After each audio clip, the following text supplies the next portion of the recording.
믿는 자의 결말은 해피엔딩이라는 제목으로 하나님의 말씀을 전하도록 하겠습니다.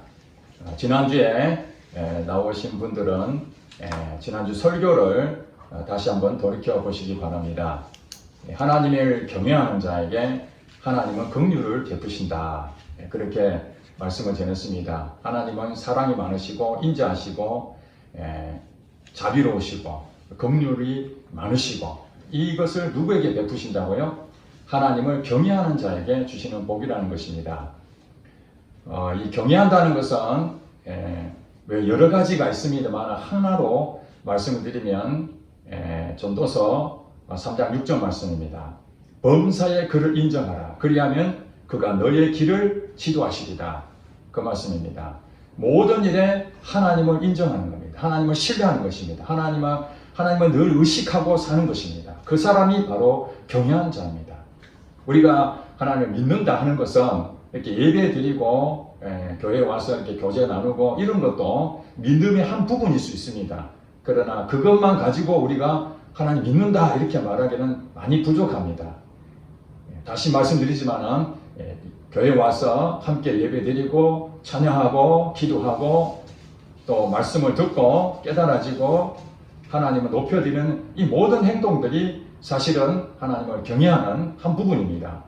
또 한편 우리 일상에서도 범사니까 교회만이 아니라 우리 직장에서도 항상 하나님을 인식하고 또 우리 가정에서도 하나님을 항상 의식하는 거죠.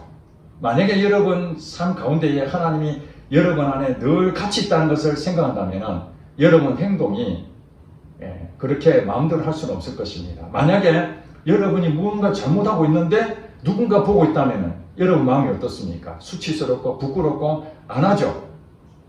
빨가벗고 밖에 돌아다니겠습니까? 사람들이 볼 때는 수치스러운 일입니다. 그러니까 우리가 삶에서 죄를 짓는 이유는 뭐냐면 하나님을 인식하지 않기 때문에 이 죄를 짓게 되는 것입니다. 그러므로 이 경외한다는 것은 예수를 믿는다. 오늘 그 설교 제목이 믿는 자의 결말, 믿는 자의 가로에서 경외하는 자를 말씀하고 있습니다. 믿는 자는 하나님을 인식하고 의식하고 신뢰하고 그것을 우리가 믿는다고 여러분 인식을 하시기 바랍니다. 하나님께서는 이렇게 경외하는 자 그런 사람한테 복을 주시는데 우리에게 때로는 자기도 모르게 잘못을 범할 때가 있습니다. 하나님의 말씀대로 살아야 되는데 때로는 인간이 연약하기 때문에 하나님의 말씀이 우리의 체질을 아시고 느긋하게 기다려 주신다는 것입니다. 만약에 잘못했을 때 바로 징계를 들어가면은 여기에 살아남을 자가 아무도 없지 않습니까? 그래서 하나님께서는 때로는 우리가 잘못하고 또 넘어지고 이러더라도 하나님께서는 다시 기회를 주시고 또 기회를 주시고 이런 여러 가지 여러분들이 다시 일어설 수 있도록 충분한 기회를 주시는 것입니다. 우리가 어떤 사건이 일어날 때에 예를 들어 세월호 사건이 터졌잖아요. 배가 넘어지는. 그 배가 넘어지기까지 그 수많은 기회가 있었습니다. 사람을 태우는 거라든지 또 선장에 대한 구조하는 방법이라든지 여러 가지 방법 중에 단 하나라도 제대로만 됐어도 넘어지지 않았을 것이라는 것입니다. 우리가 살다 보면 여러 가지 어떤 일이 생기는데 기회가 준다는 거죠. 그래서 하나님께서 우리에게 기회를 줄 때에 그때 깨닫고 돌이켜야 됩니다. 성경에 보니까 구약 성경의 백성들이 하나님이 계속해서 경고하잖아요. 선지자를 통해서 그리 가면 안 된다. 지금 가면 망한다. 돌아오라. 계속 기회를 주시는데 그럼에도 그들이 돌이키지 않을 때는 하나님께서 부득불 그들을 정신 차리게 하려고 징계할 수밖에 없다는 겁니다. 벌을 받는 겁니다. 여러분 그냥 돌아와서 하나님 앞에 이렇게 무릎 꿇는 것이 낫겠습니까? 다 정말 망가질 것 다 망가지고 잃을 것 다 잃어버리고 그리 돌아오는 게 낫겠습니까? 어떤 사람은 그렇습니다. 하나님 믿는데 왜 나를 이렇게 엉망진창으로 만듭니까? 엉망진창 만든 거 아닙니다. 본인에게 돌아오라고 잘못했을 때 끊임없는 그런 기회를 줬는데도 그것을 깨닫지 못하면 하나님께서 부득불 그를 사랑하시기 때문에 다시 징계를 해서 돌아오게 하는 것입니다. 자, 경외하는 것은 우리 삶에서 매우 중요하다는 것을 알 수 있는데 오늘 본문에 보면은 경외하는 사람을 한 사람을 하나님께서 우리에게 소개하고 있습니다. 그 사람이 바로 우수 땅의 욥이라고 불리는 사람이었습니다. 1절에 보니까 그 사람에 대해서 이렇게 평가합니다. 온전하고 정직하여 하나님을 경외하며 악에서 떠난 자들아. 자, 하나님을 경외한 자는 어떤 사람이냐? 정직하고 온전하고 악하고 함께 하지 않는 거예요. 이 공존할 수가 없는 것입니다. 이것이 부정직하고 하나님을 경외한다, 이 모순인 것입니다. 하나님을 경외한 사람은 그의 삶이 정직으로 나타나고 온전하게 행동하게 되고 악을 도모하지 않는다는 것입니다. 이것이 하나님이 주시는 이 우수 땅의 욥이라는 사람이 가지고 있는 성품을 우리에게 말씀해 주고 있습니다. 하나님을 경외한 사람을 욥이라고 칭하고 있는 거죠. 그러나 경외한 그에게 하나님께 복을 주셨는데 2절에 보니까 그에게 아들 7과 딸 3이 태어나니라. 당시에 아들이 많고 자녀가 많으면 다산이라 해서 복의 복이라고 합니다.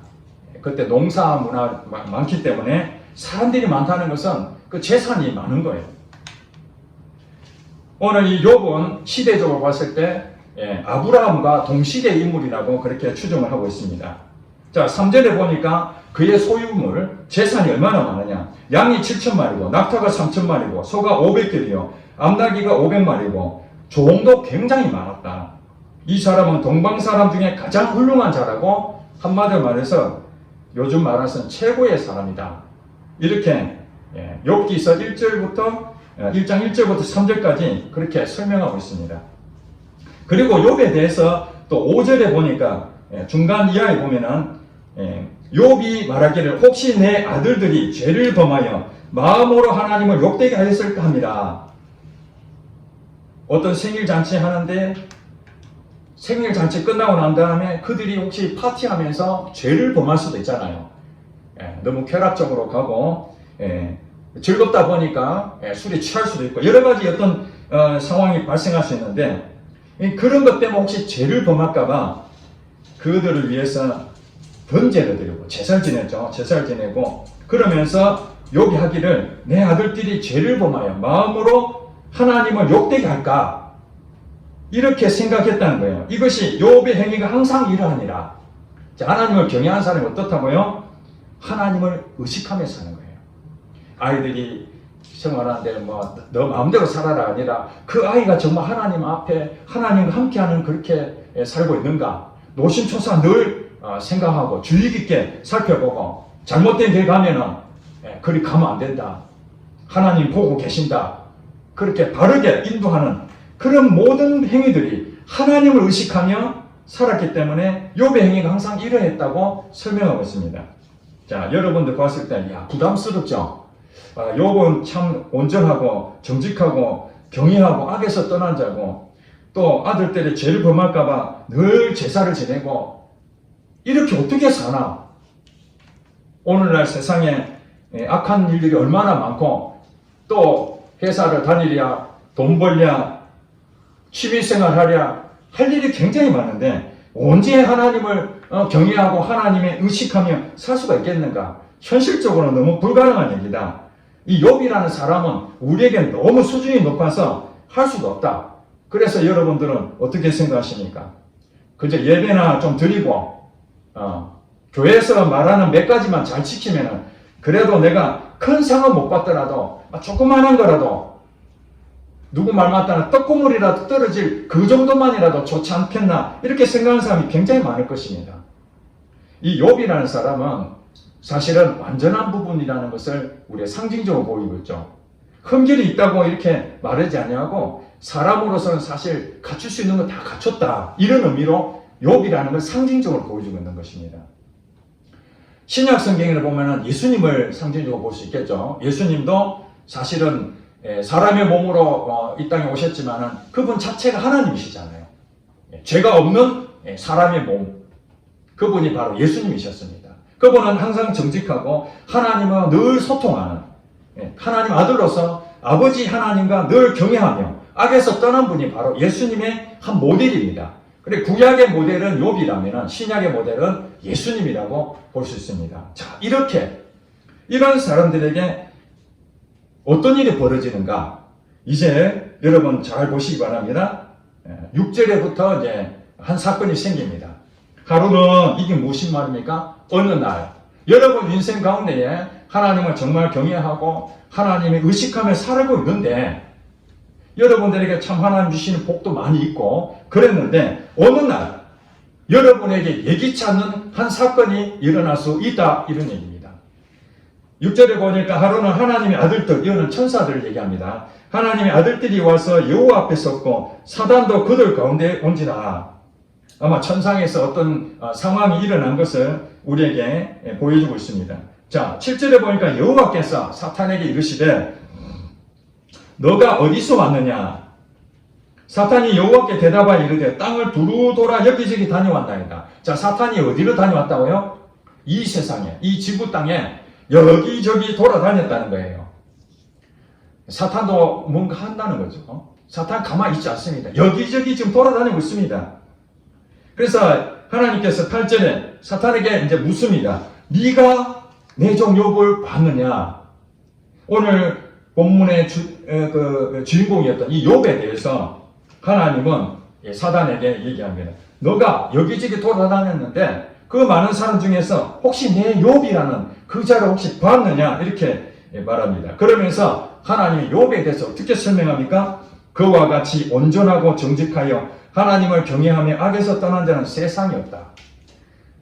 사단도 하나님의 피조물입니다.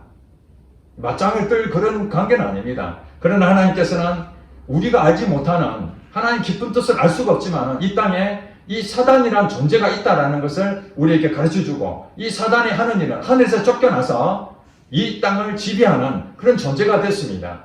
언제까지요? 예수님이 다시 오시는 그 재림 때까지는 이 악한 영은 계속해서 역사를 할 것입니다. 그런 가운데에 이 악한 영이 돌아다니는데 욥이라는 하나님이 이 사단에게 자랑하는 겁니다. 지금 너가 내 종 욥을 봤느냐 하면서 경외하고 악에서 떠난 자는 세상이 없다. 즉 하나님께서 욥에 대해서 매우 신뢰하고 있다는 것을 믿을 만한 사람이라는 것을 강조하고 있는 것이죠. 여러분 교회에서도 참 믿을 만한 사람이 있습니다. 제가 기도하면은 이 성도는 하나님 복을 주셔야 됩니다. 이런 성도가 있습니다. 하나님 지금 일이 어렵지만 하나님 정말 물붓듯이 부어줘야 됩니다. 하나님 신뢰할 만하지 않습니까? 이런 성도가 있어요. 그리고 밖에 나가서 우리 목사님들 만나면은 교회 자랑 많이 하지 않습니까? 성도 자랑 많이 하잖아요. 그런데 그 많은 사람들 중에 목사가 정말 신뢰하는 그 성도에게 자랑거리가 있는 사람이 있습니다. 우리 교회는 이런 성도가 있다. 그 성도가 지금 하나님께서 사단에게 얘기한 것처럼 우리 교회 성도는 이런 하나님의 경외하는 사람입니다. 하나님의 은혜를 받고 하나님의 놀라운 기적을 체험하고 정말 하나님을 신실하게 잘 믿는 그런 사람이다. 목회자로서 큰 힘이 된다. 이렇게 자랑거리가 되는 사람도 있고 직장에서도 직장 대표가 그 직원들 중에 하나님을 믿는 사람이든 안 믿는 사람이든 직장 내에서 신뢰할 만한 사람 있잖아요. 저 사람은 내가 추천합니다.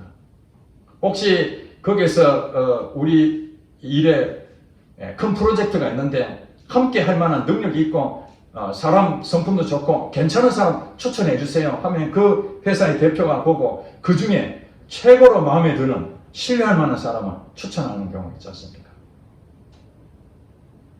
가정에서도 마찬가지입니다. 자녀들, 부부, 또 우리 형제들 가운데 이 사람은 정말 다른 사람은 누가 뭐래 내가 이 사람을 보장하겠다. 내 보증 서겠다. 그런 사람 있지 않습니까?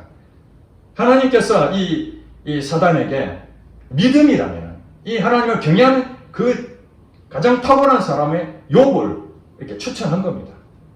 바로 이런 사람이 여러분 되셔야 되지 않겠습니까? 하나님이 여러분 인정하고 직장에서 여러분 인정하고 가정에서도 여러분 인정하고 교회에서도 여러분을 인정해야 되지 않겠습니까? 그러니까 사탄이 9절에 뭐라고 얘기합니까? 마음이 상했습니다. 하나님을 잘 믿으면 사단은 마음이 상하는 거죠. 자기 마음대로 하나님을 떠나고 불순종하고 자기 생각대로 고집대로 말씀도 보지 않고 기도도 안 하고 예배도 빠지고 막 자기 마음대로 그렇게 생활해야 사단이 즐거운데 하나님은 더 경외한다니까 마음이 상했습니다. 9절에 보니까 사탄이 여호와께 대답하여 이르되 욥이 어찌 까닭없이 하나님을 경외하니까. 여러분, 보상이 없는데 열심히 노력하는 사람이 드물지 않습니까? 돈도 안 주는데 아침부터 저녁 늦게까지 일한다면 어떻습니까? 대부분 사람들 그럴 것입니다. 그냥 미쳤나? 돈도 안 주는데 너 뭐하나 거기서? 나와 그냥. 까닭 없이 하나님을 경외하겠습니까? 하나님께서 물질을 부어주시고 10절에 보니까 주께서 그와 그의 집과 그의 모든 소유물을 울타로로 두신 때문이 아닙니까? 주께서 그의 손으로 하는 바를 복되게 하사 그의 소유물이 땅에 넘치게 하셨다. 이것이 사단이 욥에 대한 평가를 하는 겁니다. 욥에게 하나님이 많은 물질을 줬는데 그거 욥의 능력이 있어서 얻은 게 아니라 하나님이 다 주셨기 때문에 그렇게 부자 된 거 아닙니까? 여러분, 물질에 대해서 여러분 잘 생각하시기 바랍니다. 그 물질은 우리가 부자가 되는데 정말 하나님 주시는 물질이 있고요. 악한 영이 사단이 주는 물질이 있습니다. 그걸 어떻게 아느냐? 똑같은 부자인데 하나님을 경외하고 물질이 있는 사람은 그 사람은 하나님 주신 게 맞습니다. 이 사단이 얘기하잖아요. 하나님을 정말로 경외하고 악에서 떠난 세상에 없는 건데 하나님께서 그에게 소유물을 울타리로 두르게 하시고 그의 손으로 하는 모든 일마다 뛰어난 재능을 주셔서 복되게 하셨지 않습니까? 이게 맞습니다. 그런데 불순종하고 욕심부리고 돈의 눈이 어두워 있는 상태에서 한방 브루스 이래가지고 대박이 나서 돈이 많아졌다. 그거 하나님 주신 게 아니라는 거예요. 그거 먹으면 다 토하게 돼 있습니다. 그걸 사람들 몰라요. 돈을 주니까 교회 다니는 사람도 돈이 많잖아요. 교회 안에서도 두 종류가 있습니다. 하나님을 신실하게 정말 믿음으로 바르게 살면서 돈을 벌게 되면은 그건 정말 복된 일인데 신앙생활도 제대로 하지 아니하면서 교회는 다니죠. 왔다 갔다 하지만은 자기 말로 그런 얘기합니다. 자기는 집사도 아니고 잡사라는 잡사. 교회 직분을 맡았는데 별로 하는 일도 없고 그런데 하나님께서 이렇게 보호 주셔가지고 내가 재물이 넘친다는 거예요. 그거 하나님 주신 거 아닙니다. 사단이 준 것입니다. 빨리 회개하고 돌아오지 않으면 그 돈 다 날아가는 겁니다. 자, 이제 사단이 하나님께 이런 얘기합니다. 11절에 이제 주의 손을 펴서 하나님 주신 것 다 그것을 다 걷어가 보세요. 한번 치시기 바랍니다. 그러면은 틀림없이 주를 향하여 욕할 것입니다. 이게 맞습니까? 사단의 생각이죠. 반드시 이렇게 되는 게 아닙니다. 사단이 뭐라고 얘기하느냐? 하나님께서 복을 주시니까 재물이 많으니까 아이고 하나님 감사합니다 하고 잘 믿는 거지. 만약에 왕창 다 없어져 버리면은 하나님은 원망할 것입니다. 우리 인생 가운데 그런 거 많잖아요. 잘 풀리고 자녀들 잘 풀리고 하는 일마다 뭔가 잘 되면은 야 하나님께서 복을 주시는구나. 야 정말 좋다. 이렇게 감사하고 감사해요. 헌금도 드리고 교회도 열심히 나오고 그러는데 일이 잘 안 풀리고 직장도 잘리고 어려움이 자꾸 생기고 병도 생기고 이러면은 어떤 마음이 생깁니까? 아니 내가 이렇게 열심히 하는데 왜 하나님 안 도와주지? 하나님 믿어도 소용없네. 이게 지금 사단이 원하는 거예요. 하나님 그렇게 긍휼이 많으시고 자비로우시고 인자하시다고 하시는 분이 왜 하나님의 자녀된 사람들이 그렇게 어렵나? 그냥 좀 팍팍 주시지. 그냥 겨우 먹고 살 정도만. 그렇게 주는 거 보고 너무 답답하잖아요. 하나님 원망하라는 원망. 하나님을 욕하라는 거예요. 이게 사단이 원하는 것입니다. 그리고 여러분들이 혹시 지금 현재 안 풀리고 어렵고 답답하고 이런 상황에 있었을 때에 여러분 두 가지를 생각해야 됩니다. 하나는 뭐냐? 내가 죄를 범했는가? 내가 혹시 잘못한 거 없는가? 하나님 앞에 하나님을 늘 의식하며 살아야 되는데 그렇지 못한 거 있는가? 이걸 먼저 생각하고 그것이 있다면 회개하고 돌아오면 됩니다. 회개하고 돌아오면 그럼 풀립니다. 그런데 정말로 주의 마음을 늘 묵상하고 하나님과 교제하고 소통하고 이런 상황인데도 불구하고 어려움이 계속 찾아오고 안 풀린다 이 말이에요. 그때 사단이 원하는 게 무엇입니까? 원망하라는 거예요. 원망. 원망하면 망하는 겁니다. 12절에 보니까 여호와께서 사탄에게 이르시되 내가 그의 소유물을 다 네 손에 맡기노라. 다만 그의 몸에는 네 손을 대지 말지냐. 사탄이 여호와 앞에서 물러가니라. 자, 이제 하나님께서 허락해 주셨는데, 자, 허락하신 범위가 무엇입니까? 소유물에 대해서는 너가 마음대로 해도 좋다. 그러나 이 욥의 몸은 치지 말라는 거예요. 질병은 주지 마라 이렇게 얘기했습니다. 여기서 우리가 잘 알 수 있는 게 무엇이냐면은 사탄 마음대로 하는 게 아니라는 거죠. 사탄이 아무리 힘이 있어도 우리 믿는 사람을 함부로 건드릴 수 없습니다. 하나님께서 사탄에게 허락할 때만 사탄이 그것만 할 수 있는 겁니다. 일반적인 것은 어떠냐? 일반적인 것은 하나님이 여러분들 다 지키시고 보호하시고 은혜를 베풀어 주십니다. 여러분들이 오늘 여기까지 왔을 때는 지금 여러분 몇 년 사셨습니까? 우리 전도사님 같은 70년 이상 사셨잖아요. 참 많은 일이 이 세상에 일어났습니다. 그렇지 않습니까? 저기 무덤가에 가서 보면은 추모 공원 같은 데 가보니까 70 이상 사서 거기에 돌아가신 분이 별로 없고 어린아이부터 청년까지 거기 한 절반은 그 정도예요. 지금 우리가 평균 수명을 80 몇 살 이렇게 얘기하는데 벌써 불과 한 4, 50년 전만 해도 평균 나이는 뭐 40대, 50대 요 정도만 돼도 참 잘 살았다. 60만 넘어도 호상이다 할 정도로 환갑잔치하는 것이 큰 복이었습니다.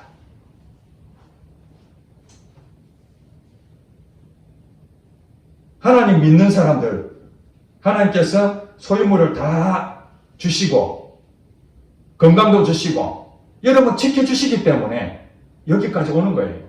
일반적인 게 그렇습니다. 그러나 때로는 하나님께서 우리에게 사단에게 허락할 때가 있다는 거예요. 오늘 본문에 보니까 그의 몸은 손대지 마라. 사단은 하나님의 사인이 없으면 아무것도 할 수 없습니다. 그런데 유일하게 사단이 할 수 있는 게 있다면 그게 뭐냐? 우리 죄를 지으면 사단이 권리를 얻습니다. 우리가 집을 사면은 그 등기부 등본에 소유권을 이전을 하면은 주인이 바뀌잖아요. 누가 뭐래도 내 거잖아요. 마찬가지로 죄를 지어버리면은 하나님은 죄하고 관계가 없기 때문에 그 죄를 먹고 사는 놈이 바로 사단이라는 거예요. 그 우리 보고 죄를 짓지 말라는 이유가 뭐냐면은 그 사단의 노예가 되니까 죄를 짓지 말라는 거거든요. 그래서 악에서 떠난 자, 이것이 하나님하고 늘 교통하는 사람은 악에서 떠날 수밖에 없는 거예요. 사단이 역사하지 못합니다. 허락을 다 맡아야 돼요. 자, 이런 상황에서 사단은 이제 오늘 다 읽지 않았지만 13절부터 그의 자녀들을 치기 시작합니다. 욥의 자녀들이 몇 명이라고요? 아들 7명, 딸 셋. 그것을 10명의 자녀들을 다 몰살시켜버립니다. 여러분, 한 명의 자녀가 죽어도 가슴이 아픕니다. 정말 가슴이 아프잖아요. 근데 자녀들을 다 빼앗아나. 왜? 욥의 소유물이니까. 재산도 다 거둬가 버렸습니다. 몸뚱아리 빼놓고는 다 거둬가 버렸어요.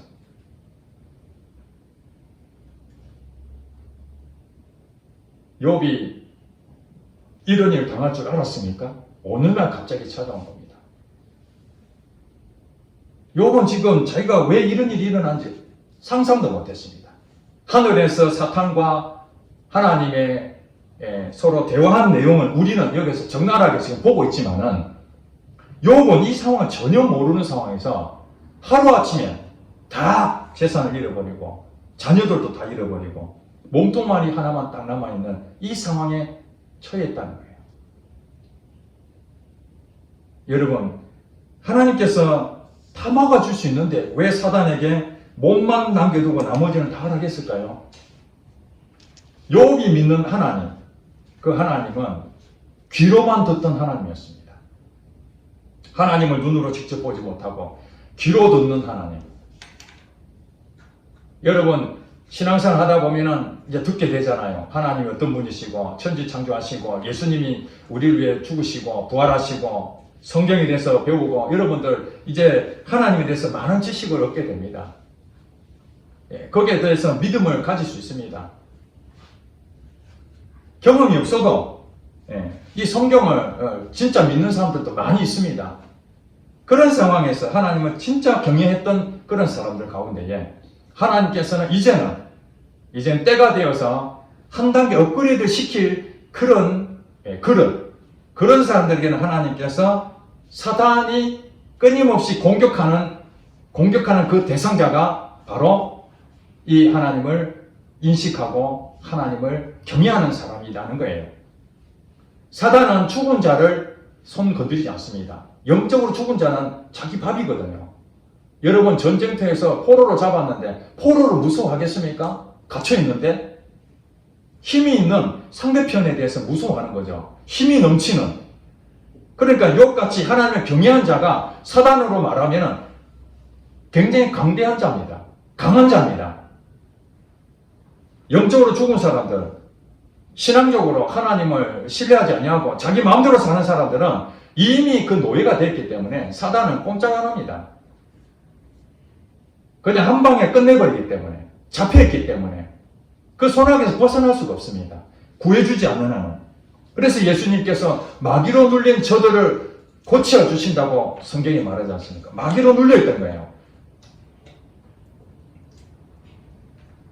사단은 하나님을 더 경외하고 하나님을 더 가까이 하려고 하는 사람일수록 사단은 두루 돌아다니면서 공격 타켓을 거기에 잡고 있습니다. 그러나 하나님께서는 방패를 다 막고 있는데 그 우리의 믿음의 수준이 경외하는 것도 믿음도 분량이 있지 않습니까? 아주 작은 믿음이 있고 점점 성장해야 되는데 그 걸음만큼 하나님께서 허락하시는 겁니다.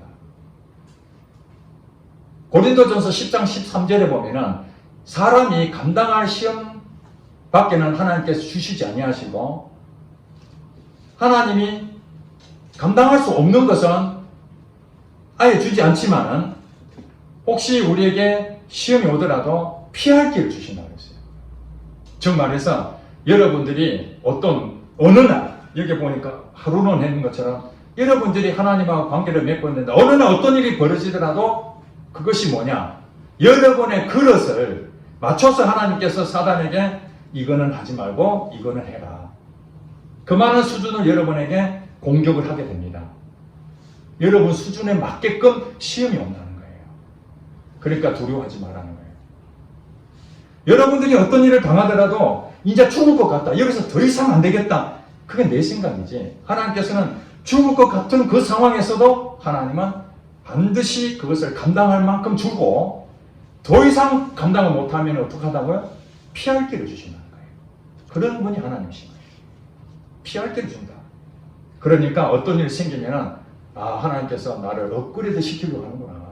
지금 제가 말씀드리는 것은 하나님을 인식하고 범사의 그를 인정하며 살고 있는 사람들에게는 하나님이 맞춰서 때를 따라서 그의 믿음의 분량에 맞춰서 악한 영에게 공격할 수 있도록 허락하신다는 거예요. 그러면 사단이 여러분들에게 여러 가지 일들이 있죠. 몸을 친다든지 때로는 재산을 가져간다든지 이건 그 사람에 맞춰서 하나님께서 각각의 다르게 역사하시는 것입니다. 그러나 이 상황에서 욥이 어떤 상황이 됐습니까? 1장 21절에 보니까 내가 모태에서 알몸으로 나와싸우며 또한 알몸이 그리로 돌아갈지니 주신 이도 여호와시요 거두신 이도 여호와시오니 여호와 이름이 찬송을 받으실지니라. 이렇게 예비했습니다. 지금 욥은 자녀들도 다 잃었습니다. 재산도 다 잃었습니다. 몸뚱아리 하나밖에 남지 않았는데 사단이 뭐라고 그랬습니까? 그거 다 거둬가면은 틀림없이 주를 향해 욕할 것이라고 그렇게 했지만은 예상이 완전히 빗나갔습니다. 주신 이도 하나님이시요 거두신 이도 하나님이시니 하나님의 이름을 찬송을 받으시겠죠. 예배자.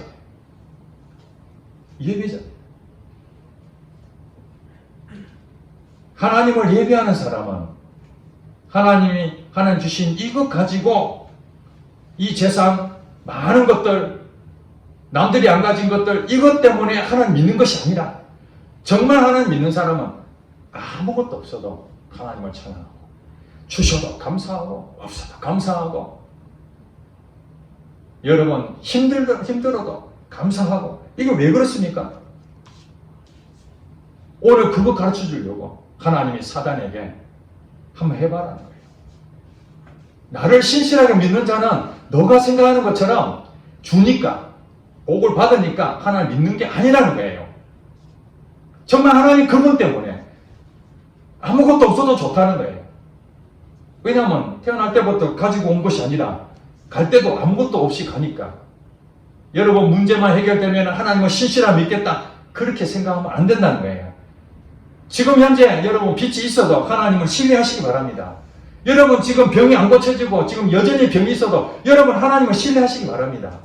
여러분 재산이 없고 지금 어려운 상황이 있다 하더라도 여전히 하나님은 살아계시고 하나님은 여러분 알고 계신다는 사실입니다. 사단이 뭘 원합니까? 낙심해라는 거예요. 포기해버리라는 거예요. 내가 이렇게까지 했는데 하나님 그럴 수 있을까? 그러지 말라는 겁니다. 22절에 이 모든 일에 욥이 범죄하지 아니하고 하나님을 향하여 원망하지 아니하니라. 이렇게 하니까 사단이 열 더 받은 거예요. 아니 분명히 이 정도 되면은 딱 꼬꾸라져야 되는데 자 이제 이게 무슨 얘기입니까? 욥이 그것을 능히 이길 힘이 있었다는 거죠. 웬만한 사람은 다 넘어지게 돼 있습니다. 사단 이 정도 되면은 다 원망하게 돼 있어요. 정말 그럴 수 있습니까 하나님? 내가 지금까지 한 것이 무엇인데 하나님이 내한테 준 거 아무것도 없잖아요. 이렇게 할 수 있는데 욥은 하나님에 대해서 충분히 사단을 대적해도 이길 능력을 갖고 있었던 거죠. 그랬더니 사단이 또 옵니다. 하나님 앞에 와가지고 4절에 보니까 2장 4절에 사탄이 여호와께 대답하여 이르되 가죽으로 가죽을 바꾸니 사람이 그의 모든 소유물로 자기의 생명을 바꾸올지라. 5절 이제 주의 손을 펴서 그의 뼈와 살을 치소서. 그리하면 틀림없이 주를 향하여 욕하지 않겠나이까. 이제는 몸을 좀 치게 좀 해달라는 거예요. 예. 자기가 생각에 잘못됐는데 이제 그 마지막 이 몸 하나 치면은 틀림없이 또 넘어질 것이다. 그래 하나님 뭐라고 얘기합니까? 6절에 여호와께서 사탄에게 이르시되 내가 그를 네 손에 맡기노라. 몸을 쳐도 좋다는 얘기죠. 다만 그의 생명은 해하지 말지니라. 생명은 건드리지 말라는 거죠. 몸이 아픈 것까지는 내가 허락한다. 그러나 죽이지는 말라는 거예요. 자, 여러분 생명도 누가 주관하고 계십니까? 하나님이 주관하고 계십니다. 여러분 사건 사고가 일어나는 거 얼마나 많습니까? 하나님 주관하고 계십니다. 그 중에 살리려고 한다면 절대 죽지 않습니다. 여러분이 특별히 경외하시고 하나님을 정말 신실하게 믿는 사람들은 잘 들으시기 바랍니다.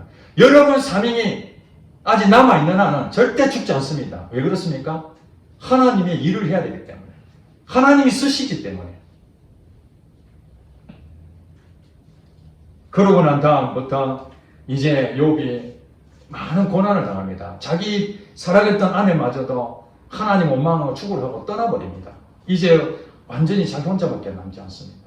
그러면서 자기가 왜 태어났는가 하는 생각하니까 생각을 해보세요. 저는 욥의 심정이 충분히 이해가 됩니다. 이런 고통을 당하지 않으면 이해가 될 수가 없죠. 이런 정말 견딜 수 없는 그런 것들이 있는데 친구들이 와서 위로해 준답시고 안아주고 힘내라고 하는 것이 아니라 너가 무슨 죄를 그렇게 졌으면 하나님 쳤겠느냐 하고 말도 안 되는 얘기. 물론 일반적으로는 그들이 맞습니다. 일반적으로 죄를 범해서 하나님 치시는 게 맞죠. 그러나 욥처럼 정말 하나님을 경외하는데도 이런 어려움을 당했을 때 옆에 있는 사람들이 위로한답시고 그 사람을 정죄하면 안 됩니다. 사랑하는 아이가 죽었는데 하나님이 그 복 주시려고 그랬다 해서 상처받는 일 얼마나 많습니까? 그건 그것들이 이해를 할 수가 없는 겁니다. 아이를 잃어본 사람만이 그 심정을 이해하는 거지. 자기의 아이들 잘 재고 어려움 없이 잘 크고 순종하고 공부도 잘하고 그런 상황에서 아이를 잃어버리고 학교를 떨어지고 치주 안 되고 그런 데 가서 위로가 되겠습니까? 그럼 위로가 안 되는 겁니다. 그런 모멸감까지, 친하다고 하는 그 친구들까지 모멸감을 당하는 이 욥에게 이제 하나님께서는 욥에게 찾아오십니다. 38절에 그 폭풍 가운데에 이제 욥에게 찾아와서 이 천지 만물을 누가 지었느냐, 그러면서 이 생명을 만드신 하나님이 어떤 분이신지를 쭉 설명을 합니다. 몇 장에 걸쳐서 욥은 그냥 멍하니 그냥 그동안 하나님이 이 귀로만 듣던 하나님을 직접 눈으로 보는 그 사건을 경험합니다. 여러분, 이 세상에, 보이는 세상에 살고 있는데 어떤 분은 환상을 보기도 하고 그러죠? 천국에 갔다 온 사람도 있고 예수님을 꿈에서 만나는 사람도 있고 다양한 경험들이 있지 않습니까? 역적인 현상들이 실제로 있습니다. 그런 것처럼 이 욥에게 하나님이 나타나셔서 말씀하시는 것을 이렇게 들어보니 기가 막힌 거예요. 야, 내가 생각했던 것보다 하나님은 더 무궁무진하시고 광대하시구나. 그러면서 욥이 비로소 이 사건을 통해서 깨달은 것이 42장, 또 한번 여러분 뒤로 돌리고 맨 끝장입니다. 42장. 구약성경 804페이지입니다. 42장 보십시오. 42장 1절에 볼게요. 욥이 여호와께 대답하여 이르되 주께서는 못하실 일이 없사오며 무슨 계획이든지 못 이루실 것이 없는 줄 아오니. 자, 하나님께서 여러 가지 설명하니까 그렇습니다. 하나님은 못하실 일이 없고 무슨 계획이든지 못 이루실 일이 없는 줄 내가 알았다는 거예요. 이걸 깨달은 거예요, 마음으로. 자, 그 다음에 4절에 보니까 내가 말하겠사오니 주는 들으시고 내가 주께 묻겠사오니 주여 내게 알게 하옵소서. 5절에 내가 주께 대하여 귀로 듣기만 하였사오나, 귀로만 들었단 거예요, 하나님은. 그러나 이제는 눈으로 주를 배운다이다. 영안이 열린 겁니다. 하나님의 세계가 무엇이, 하나님 어떤 분이신지 정확하게 이해하게 된 거예요. 그 다음에 6절에 보니 그러므로 내가 스스로 거두어들이고 티끌과 제 가운데서 회개하라. 이제 자기가 왜 이런 일이 생겼는지 몰라가지고 너무 힘들어하는, 하나님을 원망하지 않았지만 자기 자신에 대한 저주한 그런 내용들이 잘못됐구나. 여러분 그런 생각 있잖아요. 내가 이럴 줄 알았으면 막 세상에 태어나지 않았으면 좋을 건데 아이고 죽고 싶다 이런 생각 들잖아요. 너무 힘들면 아이고 모든 것 다 포기해버리고 막 그냥 이혼해버리고 싶다, 자살하고 싶다, 막 인연을 끊어버리고 싶다 이런 생각 들잖아요. 그런 것들을 회개했다는 거예요. 회개하면 삽니다. 회복이 됩니다. 자, 그랬더니 하나님께서 어떤 복을 주셨습니까? 이제 믿는 자, 경외한 자의 결말이 해피엔딩이라는 것을 10절에 봅니다. 다 같이 한번 읽어보겠습니다. 시작. 욥이 그의 친구들을 위하여 기도할 때에 여호와께서 욥의 공경을 돌이키시고 여호와께서 욥에게 이전 모든 소유보다 갑절이나 주신지라. 아멘. 자, 이제 그가 가졌던 소유물을 악한 영이 다 뺏어갔는데 하나님께서 두 배로 다시 회복시켜 주셨다는 거예요. 다 잃지 않았지만 그 뒤에 자녀들 10명을 또다시 다 주셨습니다. 그리고 자녀들도 많이 나고 그 다음에 4대까지 손자들까지 다 보고 장수하고 죽었습니다. 하나님을 경외한 사람은 보상이 따릅니다. 이 땅에서도 보상이 있고 죽어서도 영생을 얻지 못할 자가 없다. 우리가 어떻게 가야 되겠습니까? 이 세상의 것을 얻으려고 노력해본들 그거 썩어질 것들입니다. 다 없어질 것들입니다. 여러분 집이 있다고 내 것입니까? 언제 집이 없어질지 모르는 일입니다. 여러분 재산이 있다고 내 것입니까? 그 재산은 언제 날아갈지 모르는 일입니다. 내 몸이 지금 건강하다고 문제가 없습니까? 내일 어떤 일이 벌어질지 아무도 모릅니다. 병원에 가서 사형 선고 받은 사람 얼마나 많습니까? 여호와를 경외하면 이 땅에서 복을 받고 죽었어도 영생에 대해서 하나님께서 보장하신다는 사실입니다. 그러니 이제 우리가 할 일은 하나밖에 없습니다. 나의 가족, 나의 일터, 교회, 여러분의 인생 그 모든 것 중에 오직 하나님만 의지하고 범사에 그를 인정하게 되면 하나님께서 여러분의 길을 여실 것입니다. 때로는 여러분들이 막혀가지고 어려움을 당하지만 하나님께서 여러분을 감당할 만큼만 주시고 거기에서 귀로만 듣던 하나님을 눈으로 보게 만드시고 여러분의 업그레이드 시켜서 결국에는 해피엔딩으로 하나님을 계속 끌고 가시는 것입니다. 여러분 지금 안 보이니까, 욥은 안 보이니까 도대체 왜 이런 일이 일어났는지 정말 상상을 못했는데 42장에 갔어야 비로소 하나님께서 왜 사단에게 이런 어려움을 내게 허락하셨고 왜 이런 일을 내가 당했는지 이제 확실하게 깨닫게 된 것이죠. 그리고 잃었던 걸 하나님께서 다시 다 회복시켜 주셨습니다. 저도 욥처럼 그렇게 회복이 됐습니다. 여러분도 또 하나님의 경외하는 데에 목숨을 걸고 인생을 바치는 사람 되면 틀림없이 하나님은 여러분의 인생 가운데 복의 복을 쏟아 부어 줄 줄로 믿습니다. 아멘.